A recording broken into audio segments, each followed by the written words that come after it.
Good morning all student. मैं lecturer Mohammad Hanif, Jamshedpur cooperative college, department history second year, chapter 6 का हम शेष भाग देखेंगे। आज जहांगीर, 5वीं सिख गुरु अर्जुन देव ने सिखों के खुसरू को भारत का राज्य प्राप्त करने का आशीर्वाद दिया था। 5वीं सिख गुरु अर्जुन देव ने खुसरू को भारत का राज्य प्राप्त करने का आशीर्वाद दिया था। यह जब सुना जहांगीर ने कि खुसरू को अर्जुन देव ने यह आशीर्वाद दिया है तो उसको अच्छा नहीं लगा। उसने अर्जुन देव को राजद्रोह कह दिया और उसको राजद्रोह का अपराध घोषित कर दिया गया।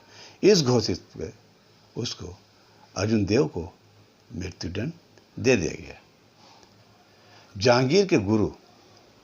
जहांगीर ने गुरु हरगोविंद जी को ग्वालियर के किले में कैद करवाया।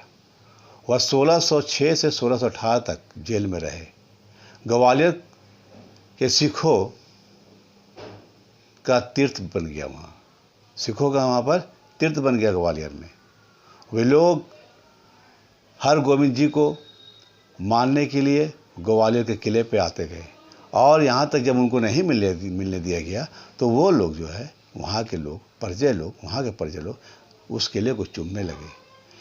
चूमते काफ़ी लोग बढ़ते चले गए। अब जो आ रहे हैं सब उस किले को चूमने लगे, क्योंकि उस किले के अंदर में ग्वालियर में जो है और गुरु हरगोविंद सिंह जी कैद हैं। इसके बिना पर जो है सभी लोग आकर के वहाँ पर चुनने लगे। इस तरह से भीड़ होने लगी, इस तरह से भीड़ चलती चली गई और लोग का तार बनता चला गया। इस तरह से भीड़ काफ़ी जमा होती गई, जिसके कारण जहांगीर को उस हरगोविंद जी को वहाँ से मुक्त करना पड़ा। देखा कि ये सब लोग जो है यहाँ पे भीड़ लगा रहे हैं और गुरु हरगोविंद जी को यहाँ पर पूज रहे हैं, उस किले को चूम रहे हैं। इस बिना पर जहांगीर ने गुरु जी को मुक्त कर दिया।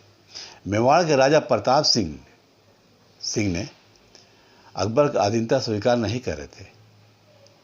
प्रताप सिंह का लड़का पुत्र अमर सिंह भी उसी तरह अपने बाप पिता की तरह मुगल शासकों का अधीनता स्वीकार नहीं कर रहा था, बल्कि अपनी वीरता से वो लड़ रहा था। बल्कि मुगलों के साथ अपनी वीरता दिखला रहा था और अपनी वीरता से लड़ रहा था, युद्ध कर रहा था।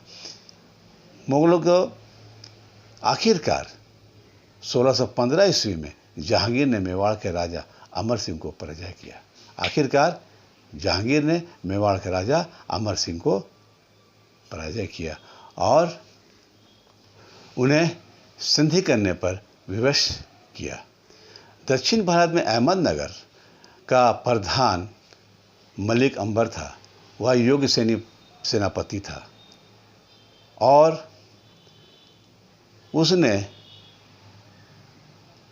अहमदनगर की काफ़ी स्थिति बदल दिया था। अहमदनगर की काफ़ी स्थिति बदल दी थी। हर तरह की सहूलियात अहमदनगर में दे दिया था उसने। इसके कारण वहाँ के प्रजा, वहाँ के लोग अहमदनगर के मलिक अंबर को काफ़ी मानते थे।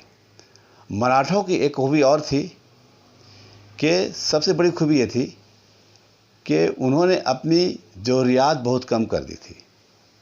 अपनी ज़रूरियात को बहुत कम कर दी थी और अपनी ज़रूरियात को कम करने के साथ साथ कम सामान के साथ